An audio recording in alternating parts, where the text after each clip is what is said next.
이러한 형태로. 그냥 바깥쪽에 사는 강을 못 건너오니까 산도 같은 태국 모양. 그래서 뭐 산태극, 수태극의 좋은 길지다 이렇게 얘기를 하고 계십니다. 지금부터 약 600여 년 전에요. 이곳에서 8km 정도 떨어진 곳에 풍산이라는 곳이 있어요. 풍요로를 풍자 매산자를 쓰는데 거기에 살고 있던 풍산 유씨 분들이 7세 되시는 유종의 공이 야, 우리 여기를 좀 벗어나서 인재도 많이 나고 가문이 번창할 좋은 명당이 없으려나 이 마을을 몇 년을 내려다봤다라고 합니다. 내려다 보니까 마을 삼면을 낙동강이 돌아 흐름에도 불구하고 홍수가 나도 물이 마을 안으로 안 들어오고 바깥쪽으로 넘쳐나고요. 또 마치 강물 위에 연꽃이 떠 있는 모습을 하고 있고 또 짐을 가득 실은 배가 막 출항하려는 그런 모습을 하고 있어서 좋은 길지이다. 이곳에 와서 자리를 잡으면 되겠다 하고 현재 위치 이곳에서요. 왼쪽 길로 중심길입니다. 종갓길 쭉 들어가서 저기 8번 양진당에 처음 집을 지었다고. 그때 들어올 때가 대략 한 1300여 년 무렵이었어요. 그리고 그 이후에 200여 년에 걸쳐서 이 부산 유시분들이 굉장히 많은 노력을 했습니다. 지금 현대인들은 좀 성격이 급하잖아요. 그래서 당대에 우리 자식이 막 서울대 가서 훌륭한 교수 되고 잘 되기를 바랐다면은 예전에는 장기 계획을 잡았어요. 최소한 뭐 3대는 노력을 해야 되지 않나 이렇게 생각을 했는데 한 200여 년에 걸쳐서 풍산 유시 자제들은 그래 동아학당이라는 이런 기구를 만들어서 여기서 교육을 시키고 여기 있는 건물들은 연구소라는 조직을 만들어서 또 집중 관리할 것이며 우리 풍산 유시가 세금 못 내는 사람이 있어서 되겠냐 또 하수해에서 세금 못 내는 사람이 없게끔 이런 다음에 1500년대에 와서 문과급제자를 21분을 구축하게 됩니다. 그래서 처음 여기 오시는 분들은 안동 그러면은 안동 건시 안동 김씨가 하도 많이 알려져 가지고 아 이거 건시 마을이에요 김씨 마을이에요 이렇게 하는데 아니다 풍산 유시 마을이다. 1500년대에 와서 가장 벌렬하고 안동 지역의 양반 반열에 합세를 했다 이렇게 보면 되는데 그 21분 중에 누가 있었냐면은 형이신 겸암윤용 선생 그 다음에 동생이신 서해 유송영 선생이 있었습니다. 두 분 형제분이 어린 시절을 보낸 곳이 바로 양진단입니다. 그래서 전통시대에는 집안에 마지가 어디 벼슬 하노 부모 공양하면서 집안 분속해야지 가문 돌봐야지 이래서 형 되시는 분은 전개에 거의 많이 안 가시고 음직으로 몇 번만 이렇게 출계를 하셨고요. 동생 되시는 서해 유송영 선생은 전개 출계를 하게 됩니다. 그래서 그분이 가장 큰 업적이 뭐였냐면은 임진왜란 때 이순신 권율 이런 분들을 적극 추천을 해서 도채찰사 지금 말하면 겸사령관 정도 되는 직책을 맡아서 외란을 총괄적으로 지휘했는데요. 전통시대에는 이제 그 조선시대 같은 경우는 문치국가였으니까 문과를 합격해야만이 대가에 급제했다 이렇게 해주는 경향이 있어요. 그래서 계속 문과를 하다가 안 되면 무인을 숫자를 더 많이 뽑기 때문에 문과를 지원하는 경향이 있습니다. 그래서 선비든 무인이 장수든 간에 거의 문무를 급제했다 이렇게 보시면 될 것 같아요. 그래서 7년 전쟁 동안에 아주 치열하게 한 시대를 사셨습니다. 우리나라 최초의 직업 군인 제도라고 하지 훈련도가. 그러니까 나라 전체를 다 잃어도 임금이 사는 궁궐만큼은 아끼지 않은 훈련도가 아니라는 둔전법 같은 거. 그러니까 소송 중에 있는 땅을 그냥 묵히지 말고 군인들이 농사를 해서 그걸 분양해서 그거를 피라 이렇게 하고 그 다음에 이제 신분에도 변화가 있어야 된다. 노비일지라도 만약에 적의 목을 가지고 오면은 신분에 변화를 줘라 이렇게 굉장히 합리적인 생각을 하셨던 분이고요.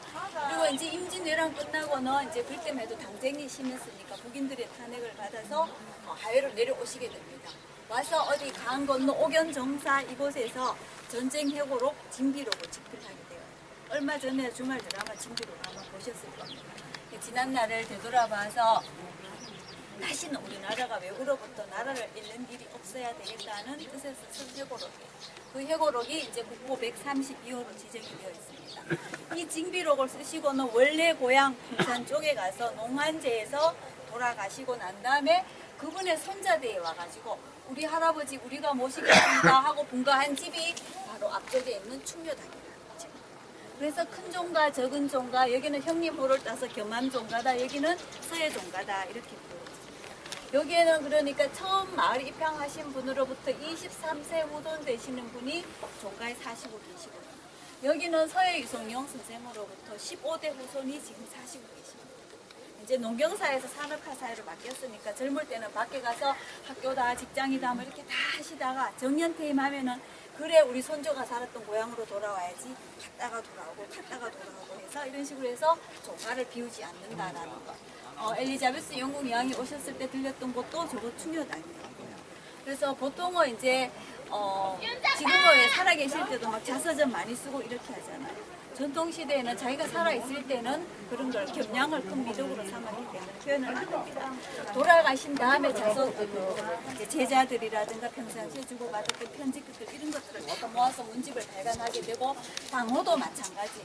서해유성영 선생이 돌아가시기 몇 개월 전에 자제분들을 다 모아놓고 충효지 외 무사업이다. 충효 외에는 너희들이 중요한 것이 없으니까 충효를 가장 큰 미덕으로 하고 살아라. 이렇게 해서 후대에 와서 우리 손조가 우리를 충효를 가장 크게 생각하고 살아라 했기 때문에 이렇게 현판을 겁니다.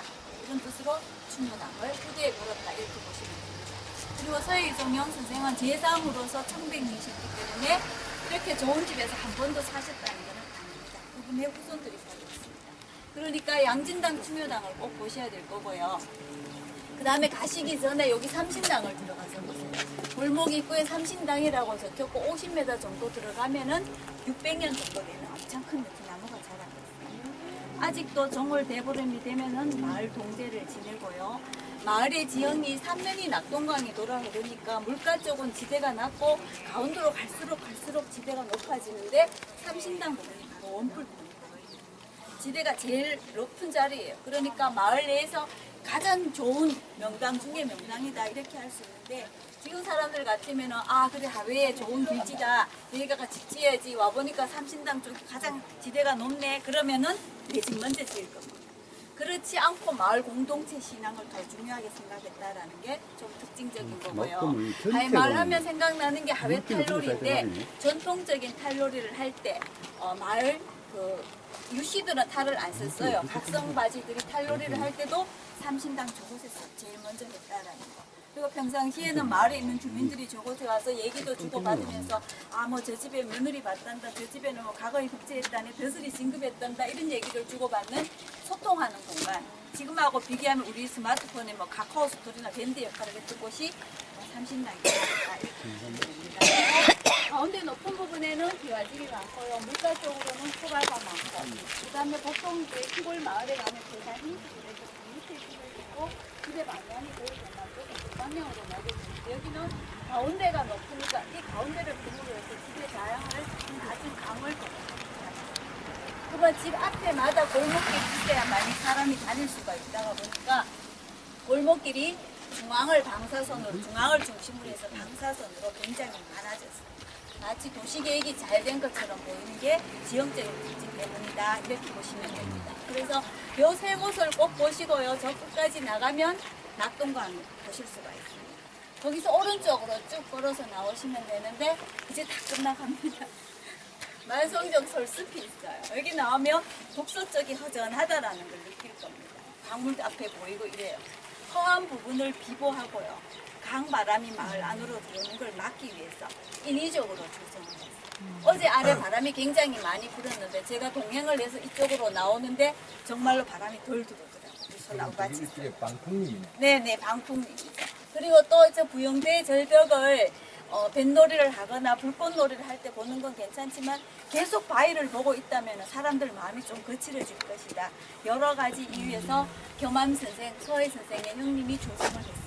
현재는 천년기념물로 지정이 되어 있고요. 그 다음에 이 마을의 서민들의 놀이가 하회탈놀이라면은 양반들은 손유줄불놀이라는 불꽃놀이를 했어요. 만성종 솔숲에서 강 건너 부영대 꼭대기까지 5-6가닥 정도의 밧줄을 이렇게 메어놓고요. 뽕나무 숯을 만들어서 뿌리를 패서 숯을 만들어가지고 갈아가지고 한 50cm 정도 되게끔 한지에다가 그 재료들을 싹싹 넣습니다. 그러니까 뽕나무 숯가루에다가 쑥에다가 그 다음에 소금이 반드시 들어가요. 예전에는 불꽃 튀기는 걸 어떻게 소금을 넣으면 불꽃이 다 튀겠습니다. 뽕나무 숯이고 쑥이니까 향기가 은은합니다. 여기서 이렇게 불불을 위로 올려요. 저 위에서 잡아당기면 수백 개 불꽃이 이렇게 하늘로 가는 거지. 바람이 약간씩 불면 더 잘 탑니다. 그러면 요 밑에 강에서는 어떻게 해요? 배를 띄워서 선비들의 시회죠. 시를 읊고 이렇게 하는데 이 놀이를 할 때요 여기 살고 있는 각성 마집 서민 하인들은 노동력을 제공해 주는 거예요.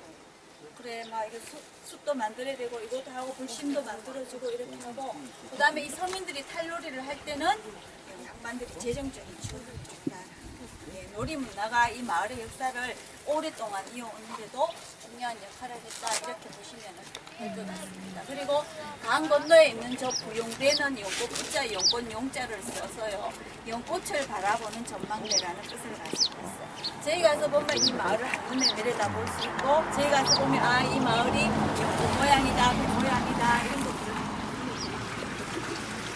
그 다음에 조금 더 걸어서 나오시면 여기가 보면은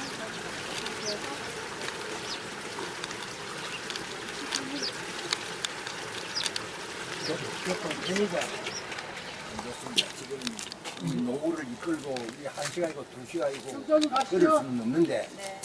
어떤 그 돈을 지불을 하더라도 도로를 하더라도 그 차가 있어가지고 좀 돌았으면 좋겠어요. 그런 차는 없습니다. 아니면 전통 방식대로 뭐 가마를 타고 간다거나 그럼 더더욱 여기 제일 가까운 데 어디를 갔다 온대? 제일 가까운 걷는 데입니다. 가장 가까운 데는 아까 제가 얘기 드렸던 삼신당. 누가 가자. 아니 회산 맞는데. 우리 정도 그럼 요 요리 똑바로 가자. 하고 양신당 가고 분석은 보시고 가요. 똑바로 가죠. 네. 감사합니다. 네. 수고했어요. 네. 모르겠어요. 현재는 없어요. 그러니까 하는 게 없습니다. 문화시설님 그 성함이 어떻게 되시죠? 저요. 김미자입니다. 네, 오늘 저 설명 참 잘 들었습니다. 네. 그러면 이제 매일 여기 계시는가요? 주말도? 네.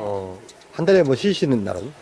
우리가요 좀 자원봉사 개념이 있어서요 한 달에 나오는 날이 한 12일에서 13일 정도요. 회원들이 여러 명이 있어요. 돌아가면서 나오는 그렇군요. 예, 계속 나오는 게 오늘 아니고. 좀 역사책 하나 한 권을 보는 것처럼 아주 요리 잘 들었고요. 네. 나중에 또 궁금한 거 있으면은 또 네. 이렇게 한번 인터넷으로 뭐 이렇게 한번 네. 연락드리겠습니다. 네, 네, 잘 들었습니다. 네. 이거는 뭐예요? 여기 주차장인데 사람이 살고 있어요. 다 살아요. 그래서 주차가 예. 도영 씨, 저쪽에 보고 하세요. 네.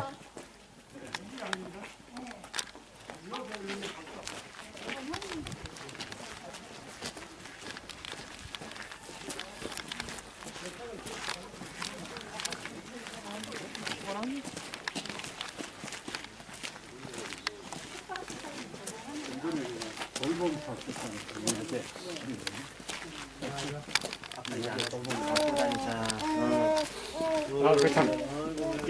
이달에 한 달에 되겠다.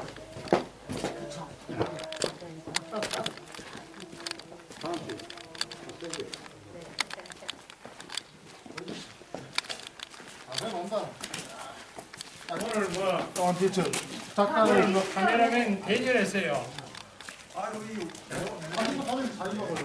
누구는 안 줍니까? 다른 다음 어떨 때는 한 10장 보내주고 5만 원 받아요. 집에 그냥 들어옵니다. 오가지고 우리 집에 와서 여기 아, 빵을 10장을 주고 5만 원만 공짜지 이거.